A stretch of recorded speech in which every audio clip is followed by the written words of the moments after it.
Hey everybody, this is Dwight Peters from quarterwaters.com, the site for social entrepreneurs. Where social entrepreneurs come on the program, they talk about the issues they're tackling, the impact they're making, and share helpful business tips along the way. If you're watching this program, it's because you want to change the world through the power of business. You came to the right spot. Now, before we get started, I must apologize in advance. My camera might freeze up throughout this interview. It's because my computer is running out of memory, but that will not stop.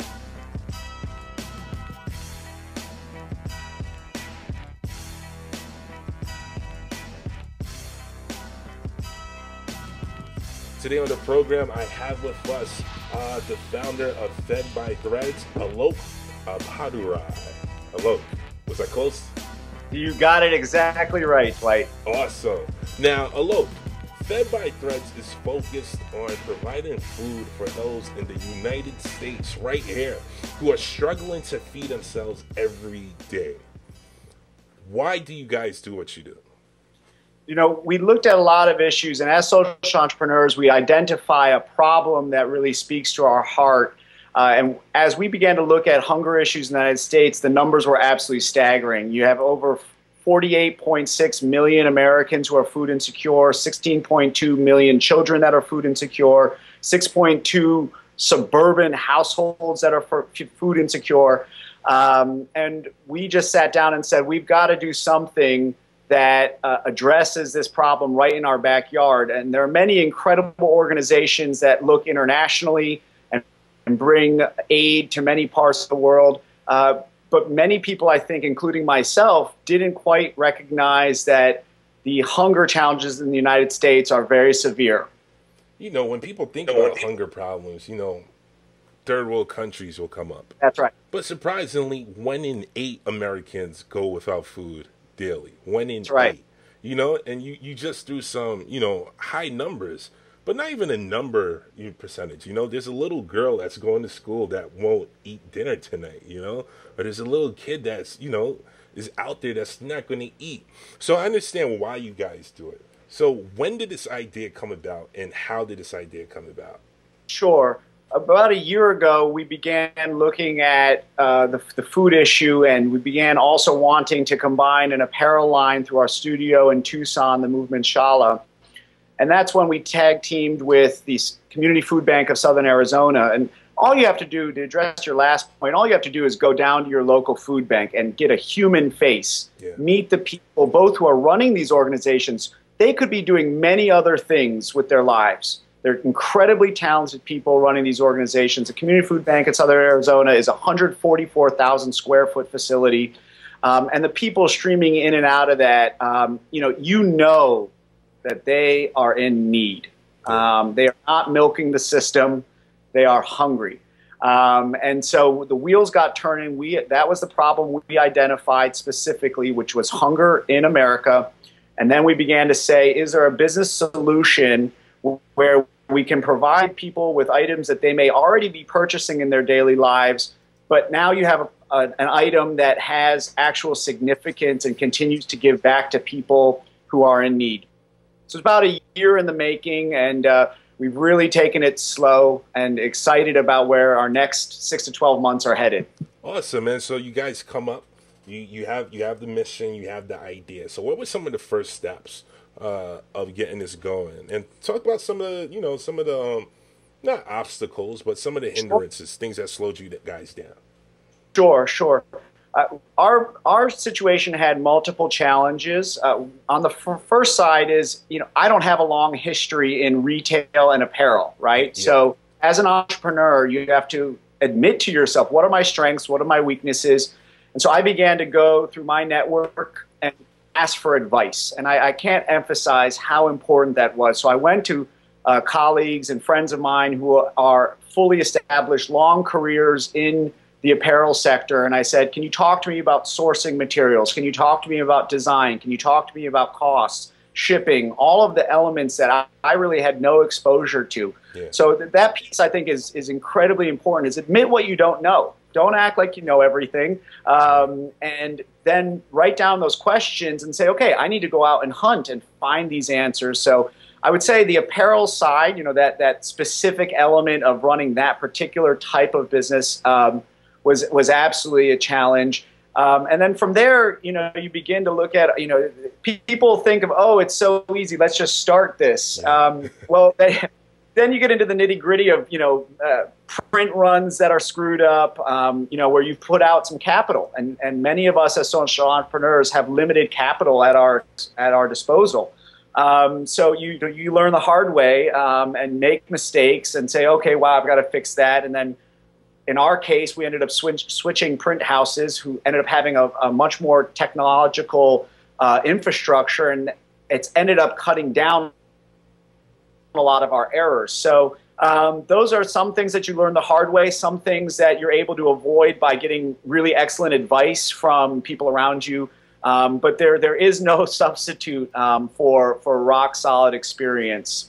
I think the other piece is identifying the organizations that you want to work with so that you're not reinventing the wheel. So in our case, we said our expertise is also not food distribution, right? Yeah.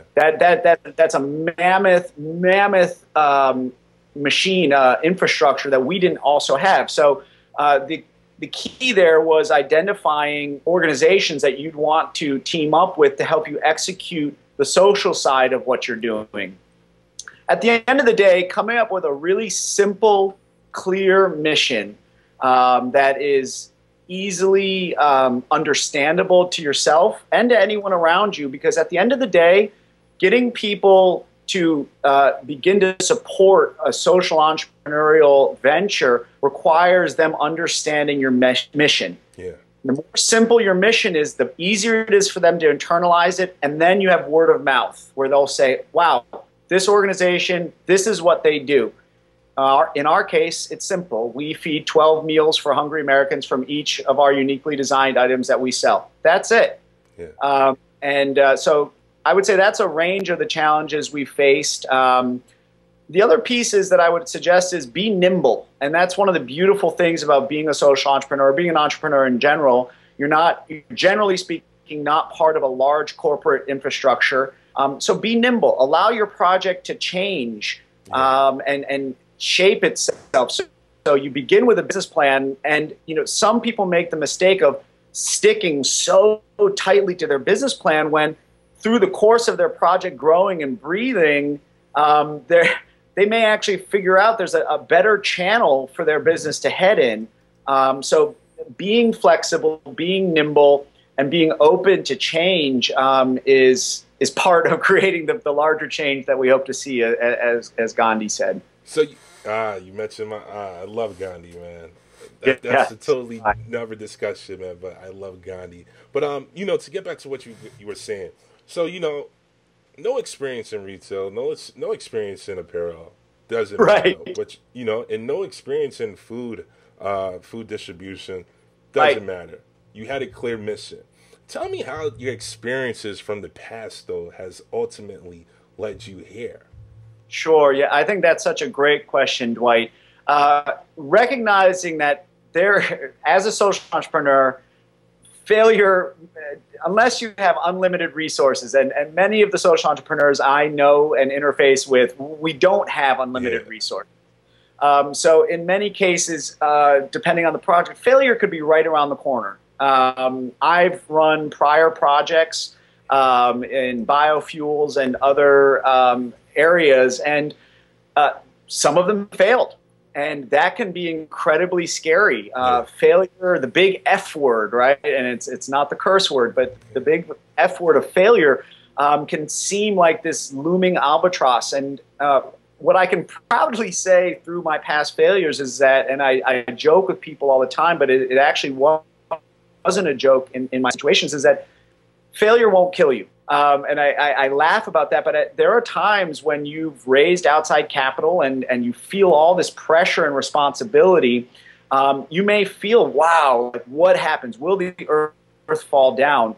The key to it is taking, wow, what did I learn from that? What happened in my past situations? What things do I need to take responsibility for? What outside situations were there that may have caused that to happen? but to realize it's okay. And do you cave in? Do you wave the white flag? Do you throw in the towel? Or do you realize, wow, in my case, I would say I had way too large of a vision. Yeah. I did not take the baby steps in past situations that were required to really micro grow your idea into a viable project. So at this point now, I feel like a kid in a candy store because I'm, every time the tiniest little thing goes right for our project, I'm thrilled. I celebrate it. And I recognize those are the building blocks towards having Fed by Threads really establish itself in a potentially larger way. But the scale where we are now is fabulous.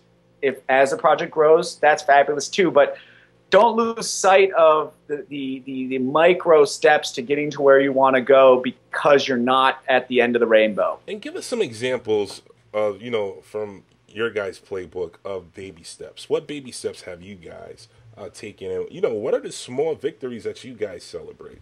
Oh, that's wow! It's amazing. Having your first, in our case, having our first print happen, and literally taking it out, putting it on, and saying, "Wow, we went from design creative. We identified print shops.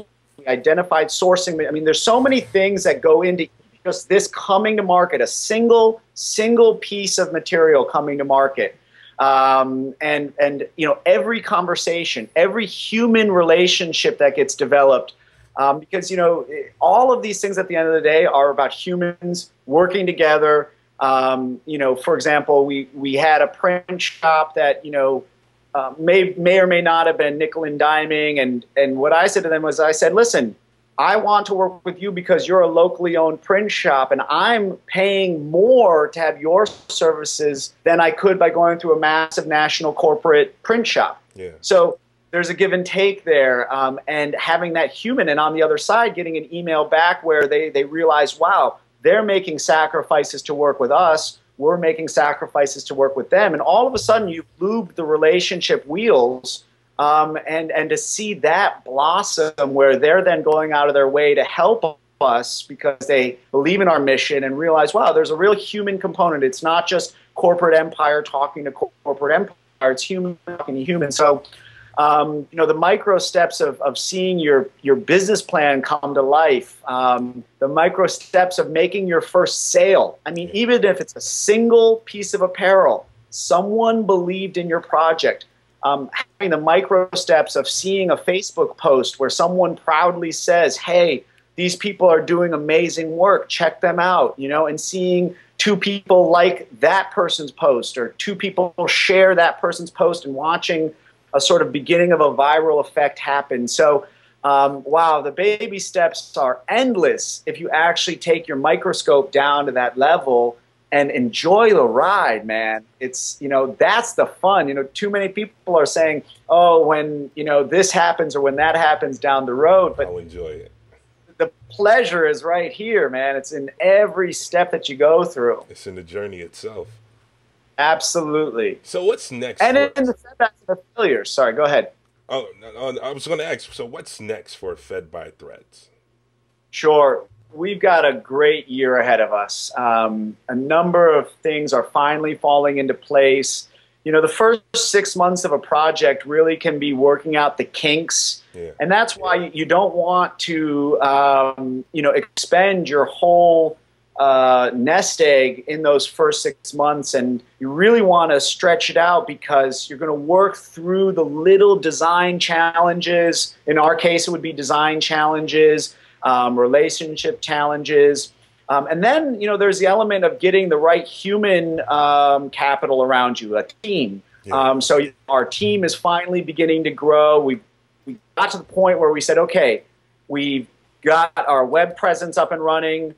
We've been vetted and accepted onto a Amazon.com, essentially, of socially minded brands called Roost.com. They're a fascinating group of people. Yeah, so shout out to Brent Freeman. Brent's a good friend. Hey, Brent, what's up, man? That's exactly right. And so we're thrilled to be listed in an incredible cachet of other brands that are doing awesome work. And So that was a nice progression for us, and we've had our first sales generated through that platform. And as our team grows, we've got some really exciting things lined up to grow into a number of platforms, some of which I'm going to keep under wraps for right now. But our growth trajectory over this next coming year is very exciting. We've expanded our board. We've brought people on that have a lot more experience than we do, who are opening doors for us. We're looking to team up with a number of organizations that have national footprints. We're beginning to do print runs for other organizations who want to team up with Fed by Threads because they believe in the mission of helping Americans. So it's, without getting too specific and letting the cat out of the bag on some of the things that are brewing, which, may seem like smoke and mirrors, which a lot of entrepreneurs do have to do. What I can say is that, I'm chomping at the bit to, enjoy my 2 weeks of vacation, but to really get back for the next 6 to 12 months of exciting growth. Definitely. Oh, look, man, if there's anything you could share with aspiring social entrepreneurs, what would it be? Sure. Those of us that want to be social entrepreneurs, we have a range of talents. Many of us understand markets, we understand business, we understand capitalism, but we have this nagging thing inside of us.